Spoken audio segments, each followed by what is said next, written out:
What's going on YouTube? West Hobbies RC.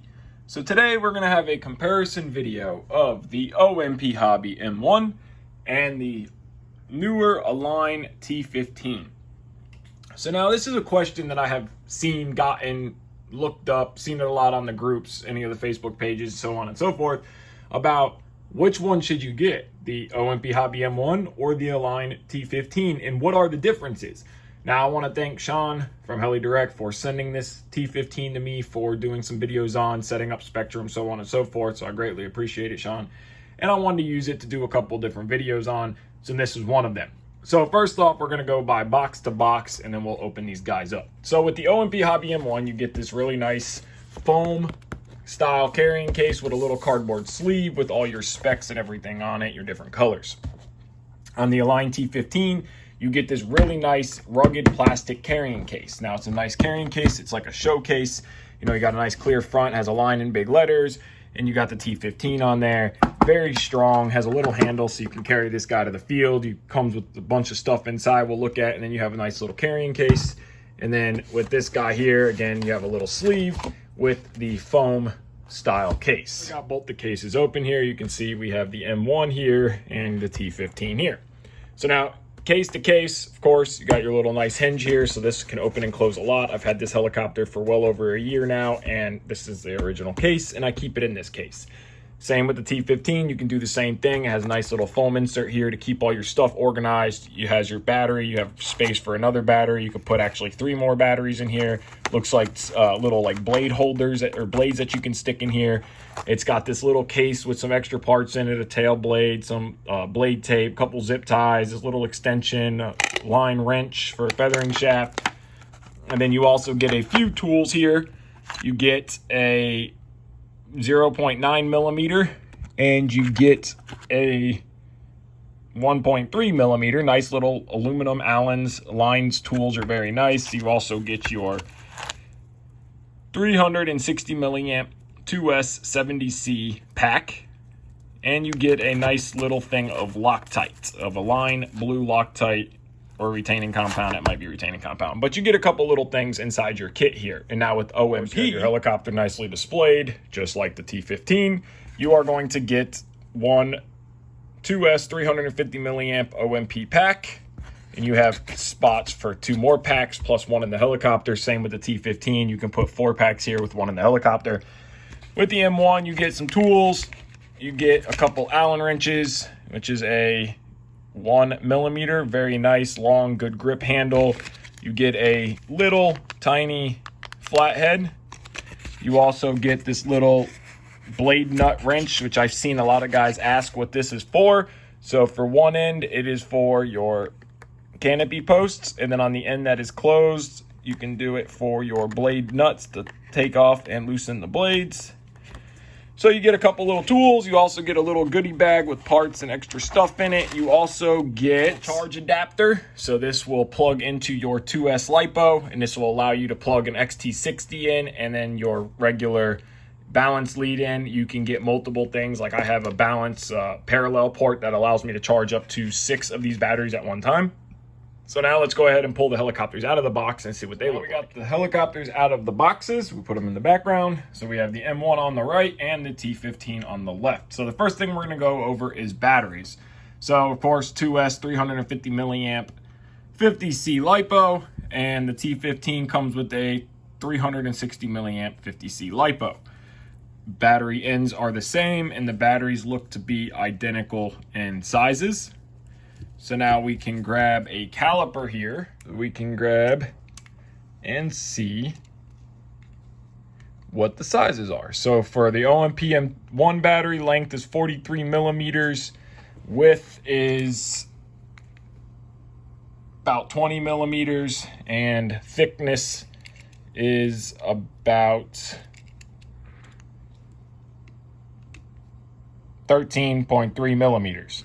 So now width of the T-15 battery, 19.5 millimeters, length of the battery. So they're pretty much about identical, 42 millimeters, and width of the battery is 14.4 millimeters. So it's about pretty much identical battery sizes. All right, now we got the camera on a tripod. We're gonna set the batteries aside. We're gonna go ahead and just dig right into the Align T-15 first. So first impressions of the T-15, it feels very solid, very rugged in your hands. Tail boom feels nice and strong. It's got a flat, more of like a traditional square boom, but it's kind of got a V at the bottom of it. It is an aluminum tail boom. We'll move right to the back. We have a nylon tail skid. It's nice and flexible. We have a plastic motor mount integrated into the tail fin.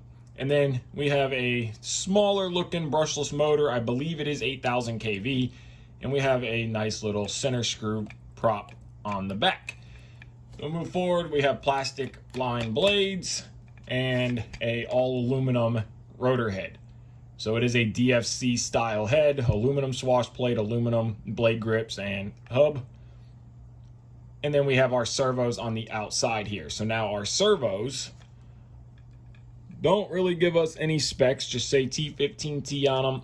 It looks like there's only one screw here that holds the servo into place for the back for the elevator servo, and it looks like your aileron and pitch servo kind of just lock into place here. So let's go ahead and pull the canopy off. So now I have looked at this model already, and the one thing I will say is this canopy is super thick plastic. Like this is some thick plastic. It's got like a yellowish gold paint scheme with like a metallic white style. The whole canopy has a nice metallic to it. The paint scheme looks great on the canopy. Not a huge fan of the canopy, but it is definitely a nice canopy and it's something different. But I love how thick that plastic is, and all plastic canopies should be made this thick. Great job to Align for that one. So now we're gonna go ahead, and of course we have our pitch and aileron servos here. And again, they are just kind of held in by this little upper plate. They're like little tabs. There's no screws holding these two servos in. Entire main frame is plastic. Skids are nylon and plastic, so they should be pretty strong. It looks like the frame is a two-piece frame where you have a upper and a lower, and then a little motor cage, going around the motor. Of course, this is a direct drive main and tail motor, like we're seeing on all the new small helicopters and 200 size helicopters. We have direct, no adjustable servo links and plastic servo horns, which is great.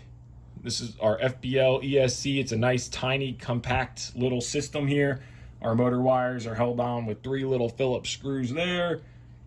And then you have your micro servo plugs, bind button, your regular battery port here. Your tail motor is a little connector that is right there for your tail motor. So very simple for working on the helicopter, easy to take stuff apart. So we have servo 3, servo 2, servo 1. And then we do have a satellite port here if you are running a DSMX satellite. Now, Align does say that this is DSMX protocol. I don't know yet. I'm about to do some testing on that, and we'll get some videos out so we can see how we got to do it, if we have to add a satellite for DSMX spectrum, or if you can have the protocol like Align says.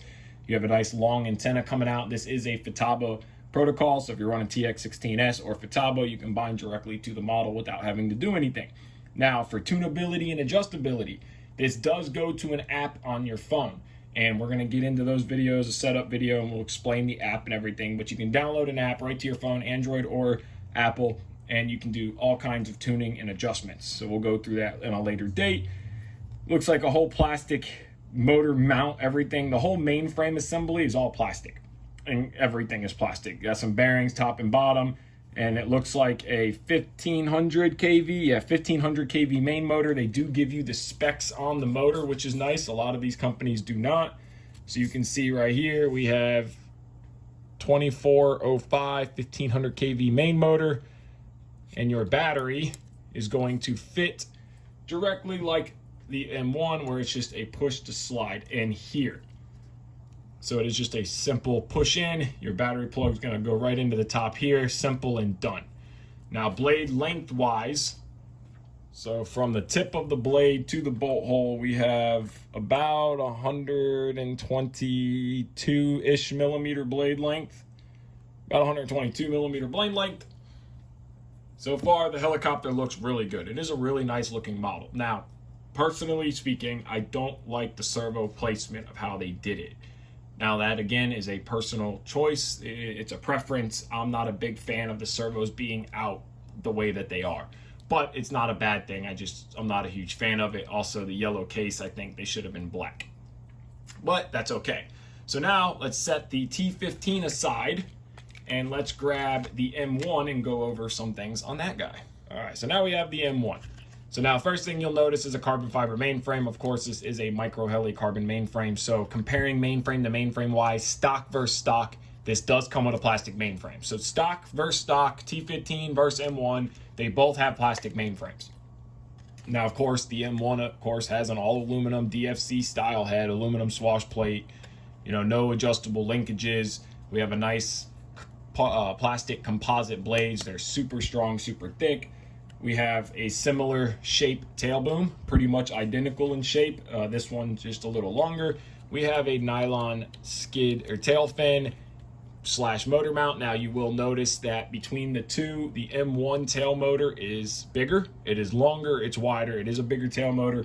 Tail blade to tail blade though, they look to be, now the M1's got a slightly longer tail blade, maybe a millimeter or two bigger tail blade. Now, of course, I have this tail boom vinyl wrapped, so you would get a black tail boom. So now we'll move on and we'll go ahead and pull the canopy. Now, I really am a big fan of this style canopy, M1, M2 canopy. It looks more like a traditional helicopter canopy compared to the T-15 canopy, which, has just a different shape, a different style to it. The T-15 is a little bit more compact and smaller, but it is very, very thick, and that's what this canopy has going for it, which the M1 is that really thin plastic. In a crash, this canopy does break. It'll crack up, you get the white marks in it. So, canopy versus canopy, I would choose the thick plastic in this style. But I do love the color, the visibility. OMP did a great job on their paint scheme. So now we'll move right along into here. We have our servos, of course, that are screwed directly to the mainframe, and you're gonna have an upper and lower. The plastic mainframe is all one assembly, so it'll be pretty much the same. Your, of course, direct drive main motor, as well as a direct drive tail motor. Now I am running DSMX satellite on this guy, so we have our satellite on the side, and then we have our FBL unit. Now our FBL unit is a little bigger than the T-15 when you compare them two together. So the T-15 is a little bit more compact, but also the T-15 is slightly smaller. The M1 though, you have all your adjustment through your blinking lights. So there's no app to control this. You really don't need it. You can do everything you need to do right from here. But you have your bind button and your set button. Now, of course, this again is OMP protocol, or you can buy them with the Futaba protocol built in. This one, I believe, is only OMP. I'm pretty sure it's only OMP. So if you're running Futaba, you have to run an S-bus to another receiver anyways. But if you do fly Futaba, you can buy the M1 as a Futaba protocol. Of course, we are running Spectrum, so it really doesn't matter.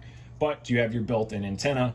If you're running a TX16S or something that has OMP protocol in it, we have our battery connector right to the board, just like the T-15. So battery connection wise, they're identical. Now I do prefer the servo layout on this guy a little bit more than the T-15, just because it's more of like a traditional style helicopter servo layout. But of course, elevator in the back, aileron and pitch in the front. We have our plastic cased metal gear servos. Same with the T-15. I did not mention that they are plastic cased, but they are metal geared. Of course, nylon plastic servo horns, just like they should be. In the event of a crash, the servo horns are sacrificial, so they are designed to break in a crash and save your servos. So it's a good thing. Of course, main shaft up to the head. Now this is the micro heli, so we do have a carbon fiber anti-rotation bracket, but the stock mainframe is plastic, just like T-15. Now this is one thing I do want to touch on between the two models. So if you look at the T-15, you will see that the top of the anti-rotation bracket is cut out, and that is done so that if you have to pull the head assembly off or whatever, you can just slide it all up at one time. So you undo your main shaft and you undo your servos, pull the whole head up at one time, which is a very nice feature. Now the M1, for example, if we want to pull the head off, it takes a little work. We need to pull the anti-rotation bracket or undo this back pin, which can be a pain. So I always take the bracket out. So I like that feature of the T-15 a little bit, that they definitely have, thought of that into mind. So that is a very nice little feature. So we're going to move along here. Everything, of course, is solid. Our battery fits in the same way. Now on the plastic frame, it fits the same as the carbon fiber frame. So it's just a push and a very snug fit. There's a little stop in the back here. This battery's going nowhere. And of course, it is going to be a direct plug-in just like that.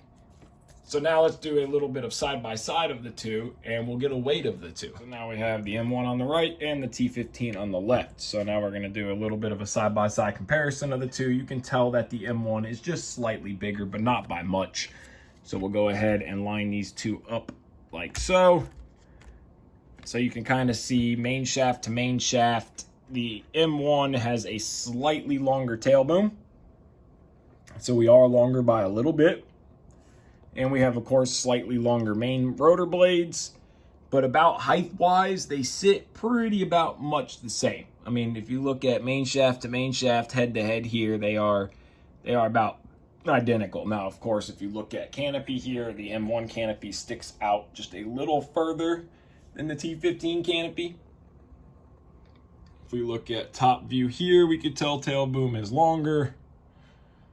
Go over the two, you could definitely tell here that the M1 canopy does stick out just a little bit. But all in all, they pretty much are identical on the side-to-side comparison of the two.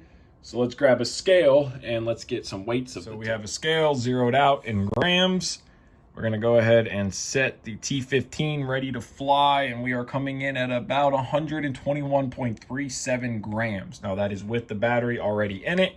So now we are going to grab the M1 again with the battery in it. We are coming in at 125.49 grams. So 125 grams on the M1 and 121 grams on the T-15. So the M1 is 4 grams heavier. Now, that again, of course, I have the carbon fiber mainframe. So if you were to do stock for stock without the satellite, they would probably weigh identical. I want to say they would weigh identical in weights. If you took the satellite off of the M1 and you put the plastic mainframe back on, they would weigh identical. But still, 125 grams, 121 grams, not a bad weight between the two of them. And again, them sitting side by side, they both look awesome. Both quality feels great. The T-15 feels super strong. Everything feels great. There's a little side-by-side comparison of the two, the OMP Hobby M1 and the Align T-15. So on the next video, we will get flights in on the T-15. So this is just going to be a bench review video, but we'll get some flights on the T-15 and then we'll fly them both back to back and see if there's any flight performance differences. They both should fly great. They both have, great FBL units. They both have nice Metal Gear digital servos, 2S power between the two of them. So it's really, it's really up to what you guys like, what parts you can get, what's available. This video isn't about this one or that one. You need to buy this one, you need to buy that one. This is just for if you guys need to, look in between the two and you want to make up your mind. You want to see the size differences. You want to know if one's bigger, if one's smaller. So there we go. So we have a nice little comparison of the two models here. And we can get some setup on the T-15 and get the setup on the M1 because we still have to fly it on my IX-12. There you guys go. So I hope you guys like this video. Give it a like, subscribe, take care, and have a great day.